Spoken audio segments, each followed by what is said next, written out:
Isso aqui é o que dá eu ficar todo dia postando um vídeo pra querer ajudar você. Ó, o que eu vou fazer com essa porra? Não é isso que vocês queriam ver? Acabando com tudo? É isso aí agora que vai ser. Pra ódio, tropa. Pra ódio, mano. O passarinho foi dessa pra melhor, tropa. Aí, ó. Nunca mais eu crio o passarinho, mano. Nunca mais, mano. Papo reto. Geral aí, que me mandou mensagem, pedindo dica. Acabou, mano. Acabou. Que agora vocês vão ver tudo menos passarinho, entendeu? A partir de hoje eu não posto mais vídeo de passarinho aqui na minha página, nunca mais. Acabou, mano. Acabou, de verdade mesmo, tropa. Agradeço geral mesmo que, somou, cresceu junto. Fizemos vários vídeos, bater vários, ligado? Mas acabou, mano, aqui, ó. Olha o estado que eu encontrei minha gaiola. Olha o estado que eu encontrei minha gaiola. Vocês acham isso justo?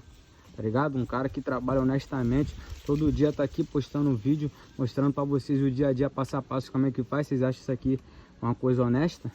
Olha o estado da minha gaiola. Mano, acabou, mano. Nunca mais eu posto vídeo sobre passarinho.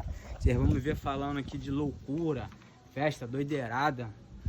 Mulher mais passarinho? Nunca mais, mano. Nunca mais. Quem quiser essa gaiola aqui, tropa, só me procurar aqui, que eu vou dar essa gaiola pra vocês de presente, que nem isso eu também eu quero.